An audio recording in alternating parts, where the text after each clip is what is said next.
More Black federal civil servants are speaking out about racism and discrimination on the job. A proposed lawsuit against the federal government has now grown to more than 1,000 plaintiffs. 3 more women are coming forward with their stories publicly.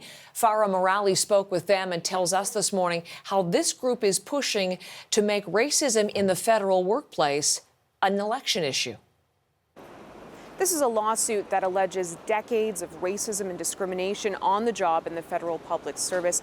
And the number of plaintiffs has now grown. This proposed class action lawsuit is now one step closer to being certified. Lawyers for the group have served a 1,400-page certification record to the government. And in those pages are not just the stories of what Black civil servants had to endure during their time in the public service, but also affidavits of experts who talk about the physical and psychological toll that had on them. We spoke to 3 more women, all current or former public servants, who are now part of this lawsuit.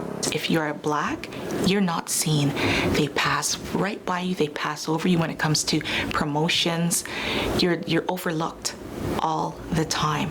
And I just got fed up. I just got tired, and I really could not take it anymore for the sake of my mental health and for my family. And I complained to management. They did nothing about it.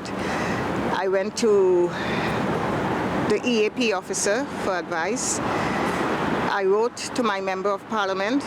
I went to the union also. But nothing was done really. I have been harassed at work. I've experienced discrimination. I've experienced being ostracized. People have told me they don't want to be seen with me. They don't want to be seen walking next to me. They don't want to come next to my cubicle. I have done everything in my power to work with my employer.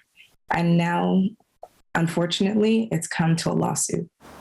Now, we did reach out to the Treasury Board of Canada's Secretariat. That's the employer of the federal public service. And what they told us is that since the court has not yet set a date for this motion, it would be premature to comment on next steps.